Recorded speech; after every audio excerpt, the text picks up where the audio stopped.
Bem-vindos a mais uma aula do nosso curso. Hoje nós falaremos sobre as distribuições de probabilidade contínuas. Na aula anterior, nós fizemos uma introdução, demos noções de amostragem, falamos sobre variáveis aleatórias e falamos sobre as variáveis aleatórias discretas, que são aquelas que nós podemos representar os possíveis valores que ela pode assumir através dos números inteiros. E aí, por isso, nós conseguimos enumerar os possíveis valores que essas variáveis podem assumir. Por exemplo, a idade que uma pessoa tem, a face que pode ser sorteada em um dado quando você o joga, a quantidade de pessoas que irão receber alta em um hospital em um determinado dia e por aí vai. As distribuições de probabilidade contínuas, pessoal, elas tratam de espaços amostrais onde você tem variáveis que são representadas com valores não mais inteiros, mas sim números reais. E aí você não consegue enumerar os valores porque existe uma infinidade de números entre dois números ali da escala. Então nós vamos trabalhar agora na escala dos números reais. Por exemplo, a velocidade de um carro, a quantidade de álcool na corrente sanguínea de uma pessoa, a quantidade de alcatrão em um cigarro, todas essas variáveis, você não consegue enumerar os possíveis valores que ela pode assumir na hora que você vai fazer um experimento. Por quê? No máximo você consegue estabelecer um intervalo no qual que vai representar os valores que aquela variável assume naquele momento. Então, por quê? Porque nessa situação existe sempre um contínuo de possibilidades, um intervalo de possibilidades ali.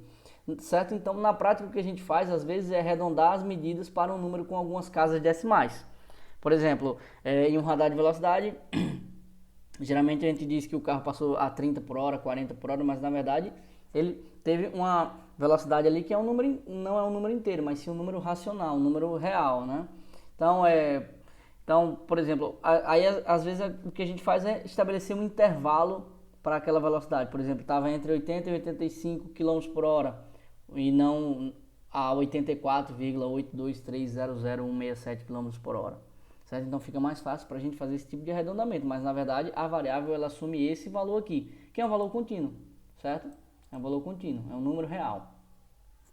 Então quando a gente lida com variáveis aleatórias contínuas, nós não usamos mais os histogramas para representar graficamente a distribuição de probabilidade, porque os histogramas eles são úteis para representar probabilidades discretas que são pontuais, que são exatas, né? Lá no histograma a gente tinha as barras e a altura da barra ela dizia a probabilidade e a barra ela representava o valor, a probabilidade para um determinado valor, para cada valor que a variável pode assumir. Nesse caso a gente não consegue mais enumerar os possíveis valores, então nós não sabemos quantas barras nós teríamos. Então o que a gente faz? A gente substitui o histograma por um gráfico de linhas contínuas, certo? Que simulam esses histogramas como se os intervalos de classe fossem muito pequenos. Então, se você vai diminuindo, vai estreitando as barras, você vai chegar em um momento que você tem uma linha e não um conjunto de barras.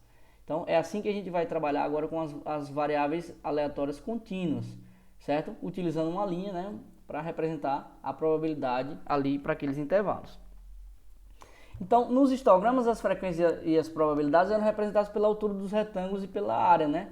Então, por exemplo, se eu tenho uma variável que assume valores entre 0 e 10, certo? Essas são as probabilidades associadas a cada um dos valores que essa variável pode assumir, certo? Por exemplo, na figura da esquerda, você tem esses valores que a variável pode assumir entre 0 e 10. Se você quer saber a probabilidade dela assumir valor 3, ou seja, qual a probabilidade de x ser igual a 3? Vai ser a altura do gráfico, a altura da barra, no gráfico.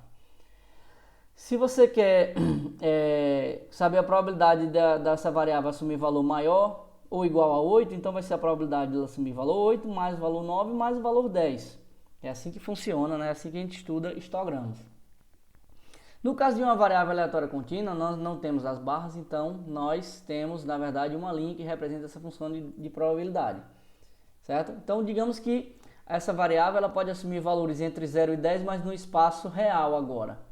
Então ela pode assumir qualquer valor, 0,5, 0,789012, ela pode assumir valor 5,6788 e por aí vai.